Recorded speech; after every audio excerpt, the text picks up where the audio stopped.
Wesh la Famax, on se retrouve pour le débrief du match entre Manchester City et le Paris Saint-Germain. Victoire 2-1 des Citizens.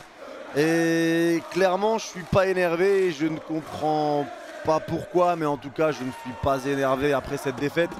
Clairement, on a été mené, on a clairement subi face à cette équipe de Manchester City. On a subi, ça a été compliqué, surtout en première mi-temps. City nous a dominé, il y a eu des poteaux, des grosses occasions pour eux. Et voilà, ça a été très compliqué pour le PSG. Ils mettaient un gros pressing devant notre surface et on n'arrivait pas du tout à sortir le ballon. Ça a été très compliqué à la mi-temps, ils avaient 10 frappes, on en avait 3 je crois. Et en deuxième mi-temps, ça allait un petit peu mieux, on ressortait la balle, il y a Mbappé qui ouvre le score. Et après ça a forcé City un petit peu à jouer leur jeu. Il y a eu la sortie d'Herrera qui est pour moi le tournant de ce match. La sortie d'Herrera qui est pour moi le tournant de ce match et l'entrée de Danilo Pereira qui a été invisible, transparent. À la limite on dirait que Herrera a pris un rouge. Danilo était transparent et ça a changé le match. L'entrée de Kerrer aussi il y a des choix que j'ai pas, encore une fois, pas bien compris. Ramos qui est là mais qui ne rentre pas. Je comprends pas, là c'est plus de la préservation. On dirait que Ramos c'est du vin et qu'ils essaient de le conserver dans la cave et le ressortir dans 60 ans pour voir s'il sera toujours aussi fort. Je comprends pas, Ramos tu le mets dans la liste, au bout d'un moment il faut arrêter de préserver les joueurs. On le voit à Manchester City quand il y a des joueurs qui se blessent, comme à l'image de Foden contre Everton lors du dernier match. Foden était blessé, il était incertain, il a joué quand même. Parce que voilà, il n'y a pas de on préserve, on fait jouer et voilà, et on verra ce que ça donne. Et Ramos est là mais il rentre pas, on préfère mettre Kerrer plutôt que Ramos. On n'a pas fait en fait un mauvais match, on a été dominé parce que City c'est pas une des deux. City c'est une équipe, c'est une très belle équipe. Vous le savez, on le sait tous, City c'est une équipe magnifique. Et malgré ça, je trouve qu'on n'a pas vraiment à rougir du match qu'on a fait. On a subi, c'est vrai, en première mi-temps, mais en deuxième on avait plus l'ascendant, on avait les occasions de tuer le match. On l'a pas fait, au final il nous rattrape, on prend le 1-1 puis le 2-1 et on perd ce match. On perd la première place mais on est qualifié. Alors ce qu'il faut retenir c'est la qualif. En fait, le fait pourquoi je m'énerve pas c'est qu'on est qualifié. Et le fait qu'en plus, quand on prend les deux rencontres contre City, on gagne 2-0 à l'aller, on perd 2-1 au retour. En vrai de vrai, en confrontation directe, c'est City qui sort. Mais on perd pas la première place contre City parce que clairement, même si on a le même nombre de points, on est devant eux à la confrontation directe. Mais là, on perd la première place à cause des matchs contre Leipzig et Bruges.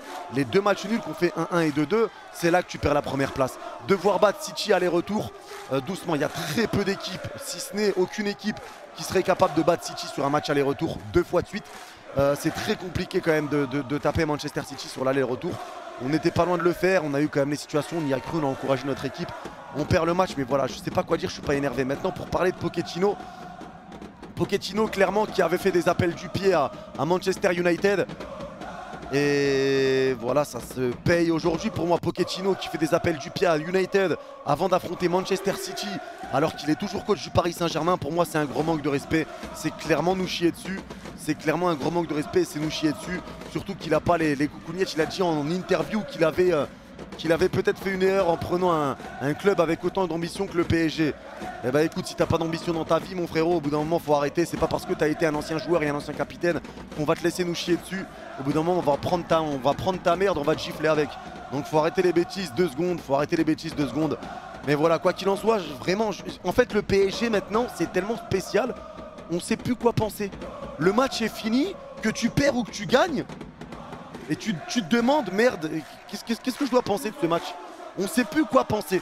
Il y a Mendes pour moi qui avait fait un mauvais début de rencontre. Il laissait beaucoup trop d'espace à Mahrez, c'est ce que je le reproche, mais il n'a pas été mauvais du tout. Kipembe a été extraordinaire. Et moi qui le critique, je le dis ouvertement, moi qui critique Kipembe, ce soir Kipembe c'était le king. Pembe, vraiment, incroyable Kipembe. Vraiment Kipembe c'était le king, le patron. Marquinhos très bon, Navas très bon encore. Hakimi qui a été bon, Paredes a été bon, Herrera a été bon. Gana Gueye, bon un petit peu transparent je trouve quand même Gana Gueye, vu qu'on n'avait pas la balle etc. Mais Herrera ça avait été aussi difficile en fait je pense. Herrera c'était un petit peu, non il était transparent en première mi-temps. Je me trompe, Herrera avait été transparent en première mi-temps. Mais voilà, il est quand même à l'origine du premier but parisien. Il a été un petit peu transparent. En fait, c'était le milieu de terrain qui avait un petit peu de mal et les défenseurs avaient du mal à sortir. Et les attaquants, on les a pas beaucoup vus.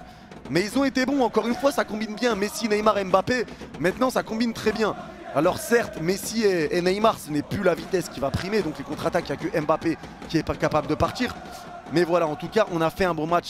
Pour moi, on a fait un bon match face à une équipe très solide. Une équipe comme Manchester City, le match qu'on fait ce soir, il est très bon. Il est très bon, surtout à l'Etihad Stadium.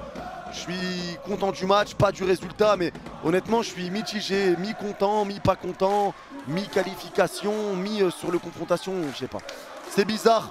En tout cas, voilà, bravo au Paris Saint-Germain, bravo pour l'état d'esprit. Surtout Kipembe, hein, à la fin du match, qui a montré vraiment un visage fermé. Il était vraiment déçu, Presnel. Vraiment, je sais pas quoi dire, vraiment, on a galéré. Avec une équipe qu'on a comme on a, on n'a pas le droit de galérer autant à ressortir les ballons. Mais voilà, ça a été le cas. En tout cas, bravo aux Citizens, aux supporters de Manchester City. Bravo à Mahrez qui a fait un match extraordinaire. Match XXL de Riyad Mahrez, rien à dire.